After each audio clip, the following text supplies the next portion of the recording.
امام فرماتے تم اتنی محبت نہیں کرتے جتنی ہم کرتے ہیں۔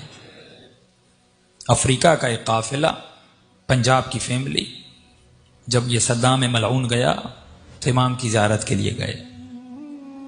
فرماتے ہیں چیکنگ پوسٹس بہت زیادہ تھی، قافلے کو بار بار روکا جاتا تھا، ان کی گاڑی کو چیکنگ ہوتی تھی۔ اس خاتون کا ایک 7 سال کا بیٹا تھا۔ پولیس والوں نے کہا آپ چیکنگ کروائیں، آپ کا بیٹا گاڑی میں سو رہا ہے، سوتا رہے۔ بیٹا سوتا رہا۔ یہ خاتون چیکنگ کروا کے واپس آئی، بیٹا سو رہا تھا۔ جا کر ان کی گاڑی نجف پہنچی۔ کہتی جب بیٹے کو اٹھانا چاہا تو بیٹا اٹھ نہیں رہا تھا۔ فوری ہاسپٹل لے گئے، ہارٹ بیٹ چیک کی، یہ بچہ مر چکا۔ اس کی ماں بہت روئی، ایک ہی بیٹا۔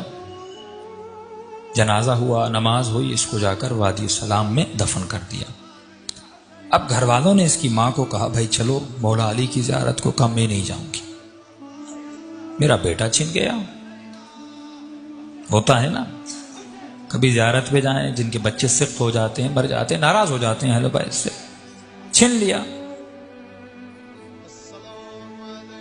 جب چھٹے امام کا بیٹا جناب اسماعیل بیمار تھا تو مولا کا صحابی کہتا میں نے امام کو بہت پریشان دیکھا، گھر سے آ رہے ہیں جا رہے ہیں۔ تھوڑی دیر کے بعد امام باہر آئے، چہرے پہ اطمینان، اور ایک ہی جملہ تھا انا للہ و انا الیہ راجعون۔ میں نے کہا مولا جب زندہ تھا پریشان، اب چلا گیا اتنا اطمینان۔ امام نے کہا جب ہمارے بچے بیمار ہوتے ہیں، جب زندہ ہیں، ہم پوری کوشش کرتے ہیں کہ ان کی صحت و سلامتی آ جائے، دوائی ڈاکٹر، لیکن جب خدا لے لیتا ہے، اس کی امانت تھی، جس پہ وہ راضی اس پہ ہم راضی ہو جاتے ہیں۔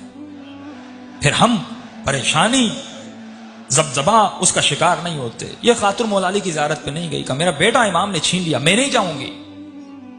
قافلہ چلا کربلا، سارا قافلہ امام حسین کی زیارت کو گیا۔ اس خاتون نے کہا میں نہیں جاؤں گی، میرا بیٹا حسین نے چھین لیا، میں کیوں جاؤں، ایک ہی تو بیٹا تھا، میں زیارت کرنے کے لیے آئی تھی، مولا نے کچھ دیا نہیں، اوپر سے میری اولاد مجھ سے چھین لی، نہیں گئی۔ فرمایا آخری 2 دن بچے، لوگوں نے کہا بھائی عباس کی قبر پہ چلو، جا کر دعا مانگو، کیوں یہاں پہ رو رہی ہو؟ رو رو کے کہتی ہے نہیں یہ باب الحوائج ہے، اگر میرے آقا ہے تو میرا بیٹا مجھے پلٹا دے۔ ایک ہی بیٹا تھا عباس نے، وہ میرا بیٹا چھن گیا، اگر ہیں باب الحوائج مجھے میرا بیٹا واپس کر۔ نہیں گئی۔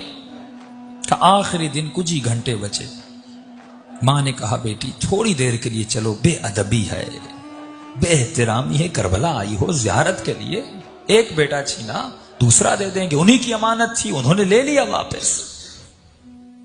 بیٹی کو زبردستی لے گئے۔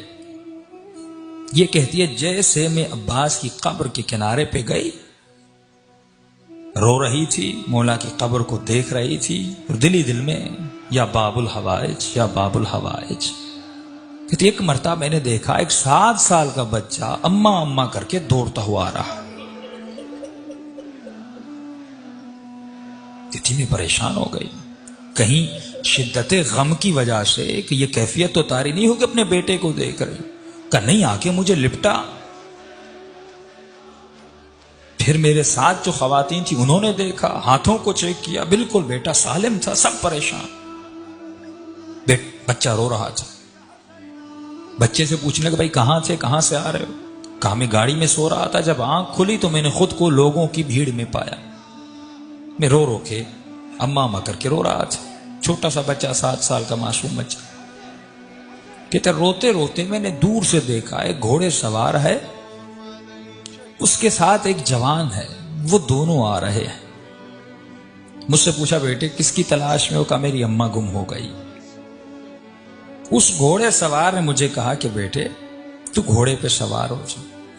یہ بچہ کہتا ہے کہ میں نے اپنے بچپنے میں کہا کہ انکل مجھے ہاتھ دیں، میں گھوڑے پہ بیٹھ جاؤں۔ کہا گھوڑے سوار نے کہا میرے ہاتھ نہیں ہیں، میرے ہاتھ کٹے ہوئے ہیں۔ اس جوان کو کہا کہ اسے گھوڑے پہ بٹھا۔ کہتے اماں میں گھوڑے پر بیٹھا، اس گھوڑے سوار کے ساتھ آیا، یہاں تک کہ زری تک آئے۔ اس نے مجھے کہا بیٹے یہیں پہ کھڑے ہو جاؤ، تمہاری اماں تجھے مل جائے گی، جب اماں تمہاری تمہیں ملے تو میرا ایک پیغام دے دینا۔ کہ کون سا پیغام؟ کہ اپنی اماں کو کہنا کہ ہم سے ناراض مت ہوا کریں.